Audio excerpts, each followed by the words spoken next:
नमस्कार। हम बात करेंगे कि युवा विवाह के उपरांत अपने फिजिकल रिलेशन में जाते हैं और इस पर एक एपिसोड हम आगे दे चुके हैं, ये दूसरा एपिसोड है।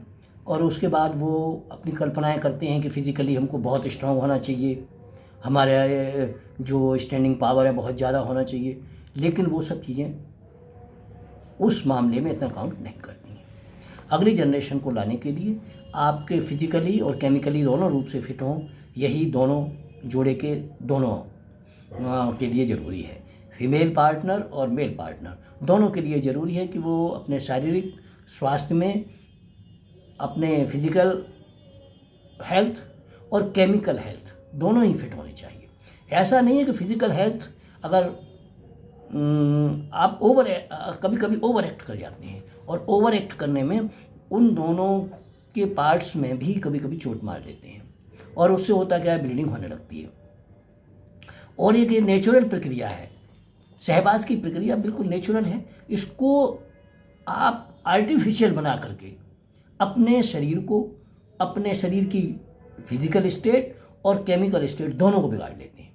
तो मेरा सुझाव ये है कि नवदंपतियों को कि वो ऐसी जो अवधारणाएं चलती हैं, प्रचार प्रसार होता है, ऐसा हो जाए, ये टाइम है, वो टाइम है, और उस टाइम को हम कैसे स्टैंड करें और ये खा लें और वो, इन सब चीज़ों में नहीं पड़ना चाहिए।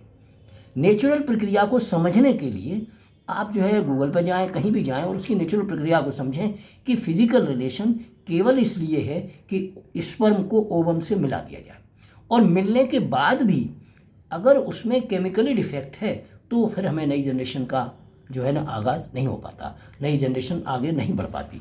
तो हमें देखना ये है कि हमारे रिलेशन बनाने में हमारी केमिस्ट्री ठीक है। केमिस्ट्री का मतलब फिजिकल रिलेशन से नहीं है। केमिस्ट्री का मतलब ये है कि हमारे स्पर्म्स परिपक्व हैं, मोटिलिटी अच्छी है, और ओवम हमारे परिपक्व हैं और हम उनकी मोटिलिटी ठीक है, और दोनों ही जब उस स्थिति में मिलेंगे जो कि स्थिति सामान्य है तो वहाँ फर्टिलाइजेशन हो जाएगा। अब इसमें रुकावटें क्या क्या आती हैं?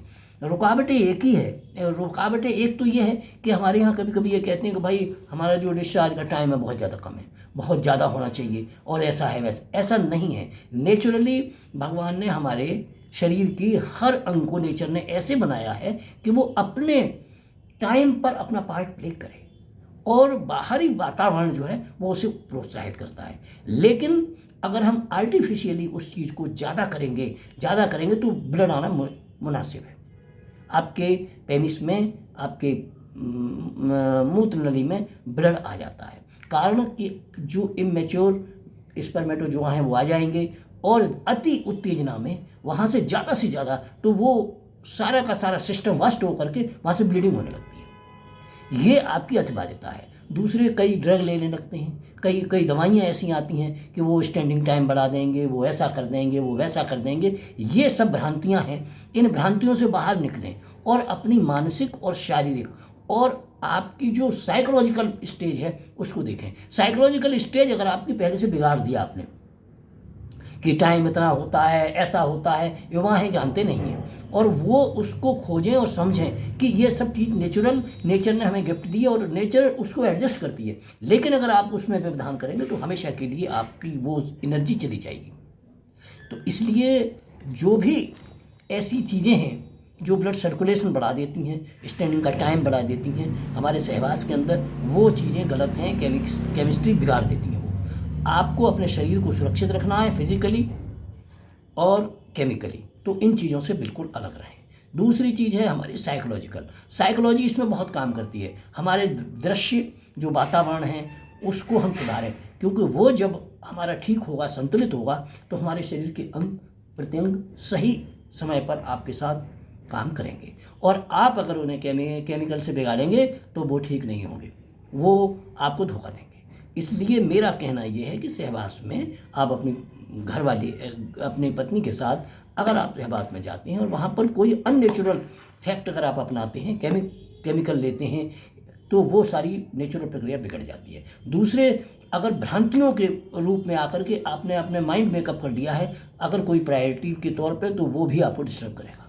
इसलिए घबराने की आवश्यकता नहीं होती है दोनों पार्टनर्स को, और पार्टनर्स घबराए नहीं और अपनी परिस्थिति को संतुलित करें और नेचुरली चलने दें, और नेचुरली चलेंगे तो पूर्ण हो जाएगा। हाँ, फिजिकली स्ट्रेंथ आप खाने पीने में अच्छी स्वास्थ्य अच्छा करें, लेकिन उसका मतलब ये नहीं है कि आप उसमें व्यवधान बने। आप तमाम दवाइयाँ खा लें कि हमारा जो है टाइम बढ़ जाएगा, तो अगले पार्टनर को भी उससे तकलीफ होती है।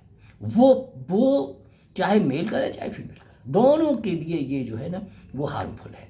इन केमिस्ट्री और केमिकल और दवाबाजों से, नशाबाजों से बचिए, और ये आपको धीरे धीरे करके आपके सारे अंगों की शक्ति को बहुत जल्दी छीन कर देंगे और आगे का जीवन आपका बहुत नरकमय हो जाएगा। आपका जो फिजिकल रिलेशन है वो बनाने के काबिल ही नहीं रहेंगे। तो आप अपने शरीर की रक्षा करें उन केमिकल से, और साइकोलॉजिकल भ्रांतियों में न पड़ के उनकी स्पष्ट स्थिति जानने की कोशिश करें और अपने गृहस्थ जीवन को अच्छा चलाएं। नहीं तो कई गृहस्थियाँ टूट जाती हैं। उनके टूटने का कारण यही है केमिस्ट्री बिगाड़ ली और फिजिक्स दोनों बिगड़ जाती हैं, और केमिस्ट्री फिजिक्स बिगड़ते ही साइकोलॉजिकल स्टेज अपने आप बिगड़ जाती है। तो उन दोनों को संभालने के लिए ये बहुत ज़रूरी है कि अपनी साइकोलॉजिकल स्टेज को बैलेंस करें, अपनी फिजिकल स्टेज को बैलेंस करें, और अपनी केमिकल हिस्ट्री को भी बैलेंस करें, जो कि आपकी नई जनरेशन आपसे मिले, आपके घर को, आपके परिवार को, आपके समाज को, आपके देश को, और वो पूर्ण स्वस्थ हो, रोगी ना हो। धन्यवाद।